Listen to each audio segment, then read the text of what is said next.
Va ora in onda È tutto un magna magna. Cucina all'italiana con Sammy Varin.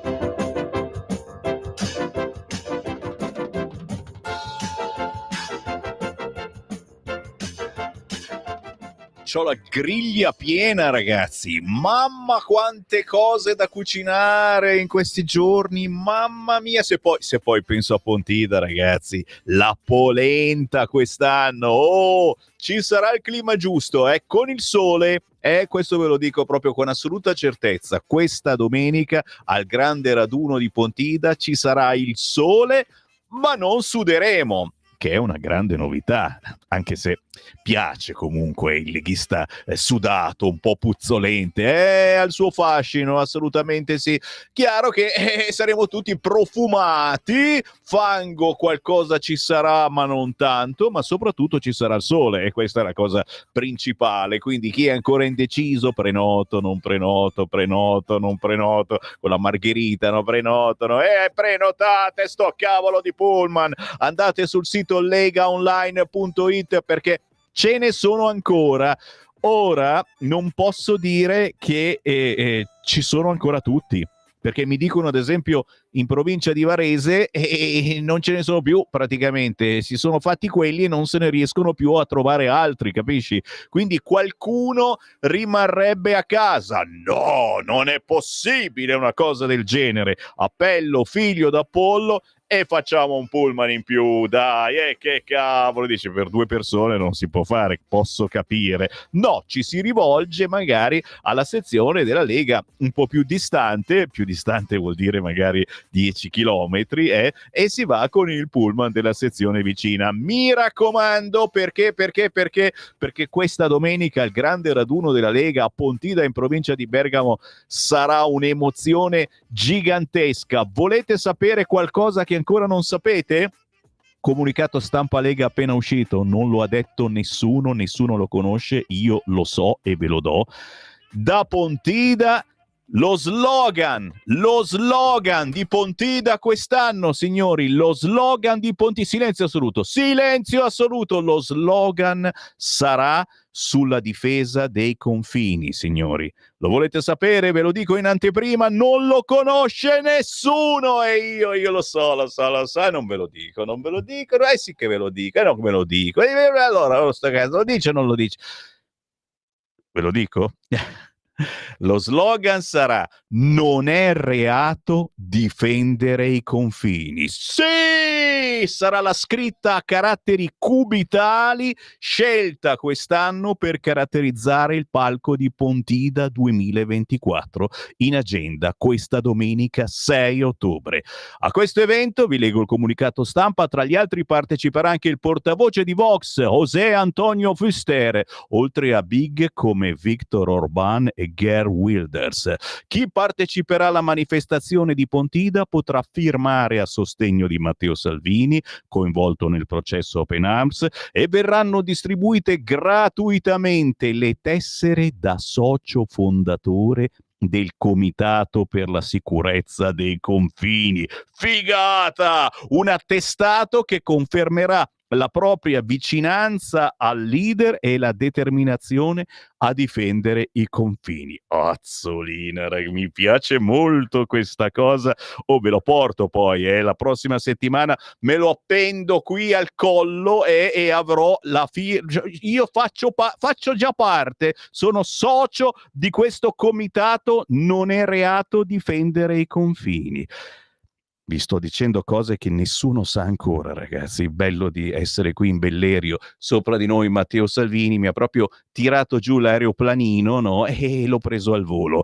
Pontida inizierà questa domenica alle 10, dovrebbe durare circa 3 ore. Ma sapete bene, signori, che il bello di Pontida è ascoltare i comizi, ma anche rivederci, vederci, guardarci, spaccarci. E quindi l'evento, signori, per noi di Radio Libertà partirà già alle 7 del mattino, quando cominceremo a preparare il nostro gazebo, e vi aspetteremo lì fino almeno alle 3, alle 4 del pomeriggio. Quindi problemi non ce ne sono. Anche chi avesse altri impegni, che dice no, c'è un battesimo, frega niente, ci passate dopo. Noi siamo comunque lì nel pomeriggio fino almeno le 3 del 4 del pomeriggio. Ci troviamo allo stand di Radio Libertà e chiaramente ci verrete a trovare sostenendo economicamente la nostra radio. Frin frin, portatevi 5-10 euro, perché abbiamo tanti di quei gadget da farvi veramente sorridere, perché gli ultimi che sono arrivati, poi la sveglia con scritto è tutto magna magna. Vieni Beppe Braga, vieni, perché questa cosa tu ancora non l'hai vista, siccome lui è uno che ci tiene. Buongiorno Beppe Braga, coordinatore del sito di Radio Libertà. Questa ti manca. È tutto magna in versione sveglia, e attenzione, sveglia che anche tira sul cursore Lorenzo, sì, suona. Uno dice la roba cinese che non suona, no, questa va bene che per Lorenzo quando fa la mattina, secondo me. La metto al collo addirittura. È chiaro, perché io un tempo ero soprannominato Sammy Varin, lo sveglione che fa drin drin. Queste sono cose che anche oggi hai imparato qualcosa di nuovo. Quando facevo la mattina dalle 6 alle 7 e mezza, c'avevo anche la canzone, se vuoi la trovo. No, stiamo deviando. In redazione scrivi Sammy e poi dovrebbe, ma ce ne sono troppe. Vedi che ancora una volta, dicendo che me la mettevo al collo, ti sono allievo. Sì, anche inconsapevole, perché mi istighi, capito? È perché chi va al mulino si invarina. Esatto, e ci stiamo veramente invarinando, ma lo sapete, siamo qui anche per sdrammatizzare il momento drammatico. Dopo non me l'hai fatta vedere, è appena arrivata, me l'hai nascosta. Esemplare unico, chiaramente al gazebo, allo stand di Radio Libertà domenica ci sarà anche questa. Chiaro che ce n'è una, è un esemplare unico, un ricordo bellissimo, soprattutto in vista magari di un prossimo cambiamento del Sammy Varin, che ne so, magari faccio un altro orario. Quale orario potrei mai fare? Orario mattina presto? Chi lo sa. E la sveglia io comunque in caso ce l'ho pronta. Si serve. Ma il sito internet di Radio Libertà, signori, quello bello tosto che fa controinformazione, che dice cose che veramente gli altri non possono o non vogliono dire. Quest'oggi cosa ci presenta? Allora, buongiorno. Oggi abbiamo il nostro collaboratore Gaetano Masciullo, che spiega con un bellissimo articolo come ci sia un'invasione strisciante da parte della Cina nei confronti dell'Unione Europea a livello di atenei. Anche lì. Sì, cioè, se non ti arrivano con la macchinetta elettrica, ti arrivano da scuola. No, ci sono c'è una specie di associazione di università cinesi detta le 7 figlie della difesa nazionale. Sono 7 università cinesi che sono legate all'esercito cinese, alla difesa cinese, che hanno stretto negli ultimi anni varie collaborazioni con delle università europee. Ora, questa è una cosa un po' strana, no? Perché la Cina rappresenta la principale potenza comunista e anti-occidentale del pianeta e sta investendo molta energia e denaro nei rapporti con il mondo accademico europeo. Perché? Perché nel mondo accademico europeo c'è la conoscenza. Ora, questo no, d'altra parte loro, cioè le 7 figlie, queste 7 università, forniscono al Partito Comunista Cinese le tecnologie e le competenze per sostenere i loro programmi militari, no? E questa è una cosa che a un certo punto finalmente Bruxelles ha capito che qualcosa stava andando a storto, e da qualche settimana discutono su come proteggere le università europee e i ricercatori da queste possibili interferenze cinesi. Certamente è sospetto tutto questo interesse, no, delle università legate all'industria militare per le nostre università, dove ovviamente si coltiva molta conoscenza. Ecco, quindi oltretutto in queste c'è un altro problema, che molte università europee, no, dipendono in una certa parte da finanziamenti esteri, parte dei quali arrivano anche dalla Cina, perché questi finanziamenti esteri ovviamente sostengono anche i progetti di ricerca, no? E il fatto che accettare denaro da delle entità legate all'esercito cinese è un cortocircuito ad altissimo rischio. Ecco, questo articolo appunto sviscera, racconta un po' bene come avviene tutto questo, no? Perché la ramificazione, fra l'altro, fra la Cina e l'Europa a livello accademico e anche a livello culturale è abbastanza densa. Per esempio, esistono gli istituti Confucio, che sono istituti che si presentano tipo il British Council o l'Alliance Française e fanno davvero un lavoro culturale, no? Però la loro capacità penetrativa all'interno no, di altri paesi è molto alta, e soprattutto a livello accademico. Quindi bisogna stare, si cominciano a starci un pochino attenti. Cioè, capito? Da una parte dobbiamo stare attenti al gender che entra a scuola, dall'altra parte al cinesino che arriva col borsellino pieno. È la cosa divertente, hai detto tu, del gender, perché per esempio la pseudocultura woke, l'ideologia woke, no, in Cina è fortemente repressa, ma a livello accademico italiano, cioè europeo, invece, la fomentano. Già, No, perché effettivamente è un cavallo di Troia, no, cioè, no, quindi la domanda è: i nostri, come dire, queste controparti di Pechino, no, e i progetti europei sono orientati alle collaborazioni scientifiche o c'hanno interessi strategici d'altro tipo? Questo è Quanti cavalli e quanti cavalli di Troia ci sono effettivamente in giro in questo momento? Politicamente ne sappiamo qualcosa, ma anche da altre parti. Attenti a voi, come al solito, guardiamoci alle spalle. Già. Cos'altro? Poi, voi sapete che ieri c'era stato un polverone su Giorgetti, no? Che ha fatto questo, accenno in un'intervista a Bloomberg, ha fatto questa allusione alla necessità di sacrifici diffusi, no? No? E Giovanni Sallusti nel suo editoriale oggi spiega, attenzione, perché a parte il fatto che la cosa è già rientrata in giornata, perché ieri poi c'è stato, cioè, è stato chiarito che si riferiva alle mega aziende, alle banche, che oltretutto non sono soggetto di libero mercato perché hanno anche usufruito e goduto di un innalzamento dei tassi di interesse, no?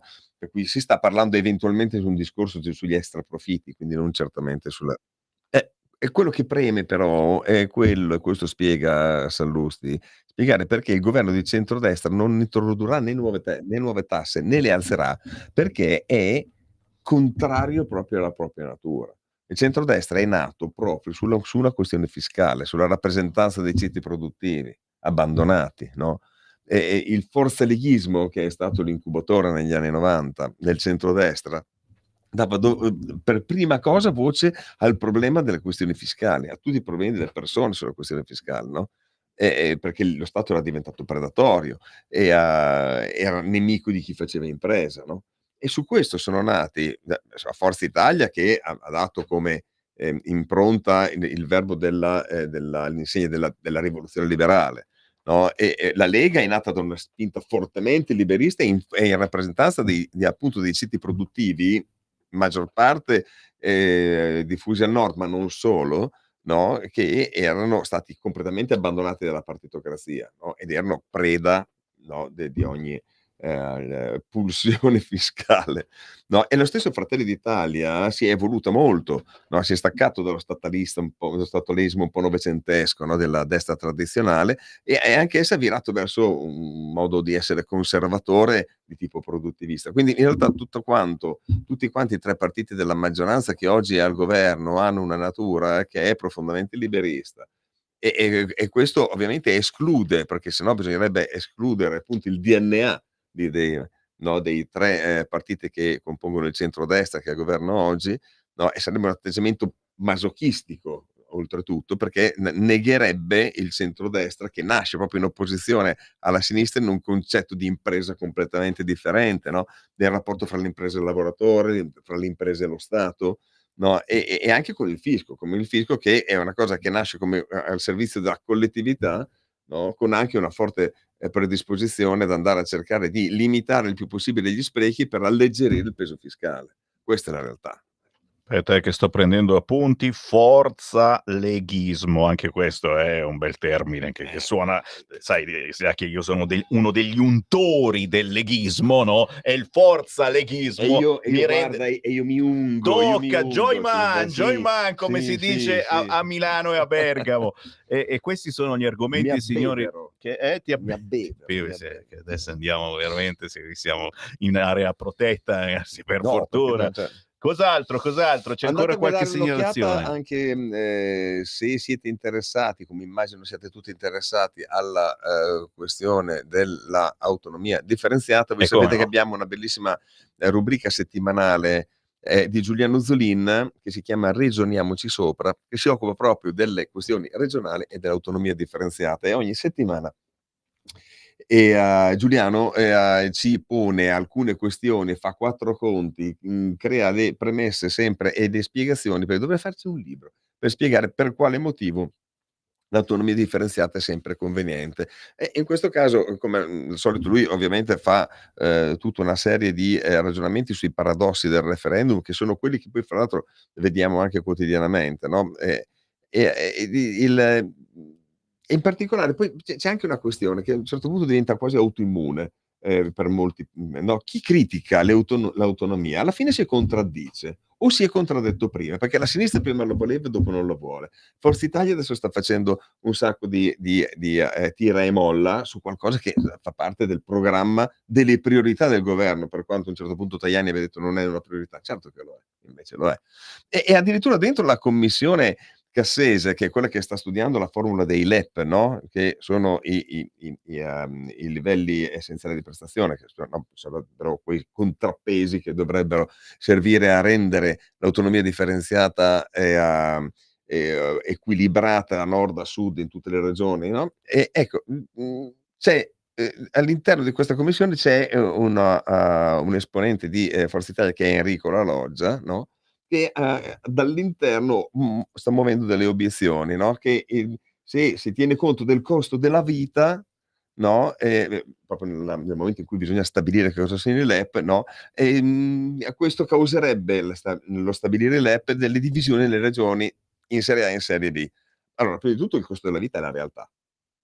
No, e quindi, ci si può fare niente, e lo scopo di questi elementi servono proprio perché le risorse vengano distribuite in maniera efficiente, no, quindi non puoi non tenere conto di una parte di elementi che sono di realtà, per poi penetrare nella realtà per riuscire a creare questa autonomia differenziata in maniera equilibrata, no. Oltretutto la necessità dei LEP deriva dal fatto che lo Stato centrale ha creato queste divisioni, questi squilibri fra regioni, altrimenti, cioè, ecco, e quindi poi oltretutto in un'intervista al Quotidiano del Sud fa un accenno a una cosiddetta lobby del Veneto che vorrebbe spaccare il paese, sostenendo che è indimostrabile oltretutto che il costo della vita sia più basso al sud, perché fa riferimento al fatto che cioè, come contrappeso ci sarebbe la cronica carenza di infrastrutture e servizi. Però il problema che l'orologio non considera è che se mancano autostrade, l'alta velocità, l'elettrificazione delle zone rurali, la copertura di internet, non è imputabile ancora una volta all'autonomia, in quanto non c'è. Quindi tutte le persone che adesso stanno parlando di paese spaccato in due, parlano di un paese spaccato in due pre-autonomia, prima dell'autonomia, non a causa dell'autonomia. No, anche questo è un altro cortocircuito semantico che alla fine rischia di mettere confusione, no? Allora, la cattiva gestione è dei decenni passati. L'autonomia serve per cercare di sanarla, no? E di fare sì che i denari, che non vengono diminuiti in nessun caso, vengano distribuiti meglio. Oltretutto le regioni che aderiscono volontariamente. Ecco, oltretutto non si possono accusare neanche le regioni del nord, perché il 40% delle risorse del PNRR sono destinati a cantieri per l'ammodernamento e quindi per, come dire, sanare questo gap nelle regioni del mezzogiorno. Bella. Tant'è vero che il bello è che poi alla fine la Loggia si contraddice, perché quando l'intervistatore gli dice: "Ma come si spiega che i suoi 3 figli lavorano tutti lontano dalla Sicilia, dove sono nati?" Perché la Loggia è siciliana. E lui dice, qui vi faccio questo virgolettato, lo leggo integralmente e poi dopo vi saluto: "Credo che la prova del fallimento della nostra sia la prova del fallimento della nostra opera della classe dirigente", lo dice La Loggia. "Se questa bellissima squadra Luca Orlando, Sergio Mattarella, Rino La Placa, Vito Riggio, Sergio Santoni, Luigi Andrea Cocilovo, Peppino Provenzano, l'ex presidente Sicilia Francesco Musotto. Al tempo, fossi rimaste insieme, forse saremmo riusciti a cambiare qualcosa. Ma purtroppo, attenzione, l'egoismo di tutti ha fatto naufragare le buone intenzioni della squadra. Lo considero un debito d'onore non saldato, una grande occasione sprecata. Benissimo, quindi fa tutta una tiritera, no, dove limita, e dopodiché lui stesso dice vabbè, però è colpa nostra di prima. Signori, una bella difesa dell'autonomia sul sito radiolibertà.net grazie a Beppe Braga, che troveremo questa domenica sul Sacro Pratone di Pontida. Ci vediamo a Pontida, grazie di tutto e grazie Sammy. A dopo, ora Caprini! Avete ascoltato È tutto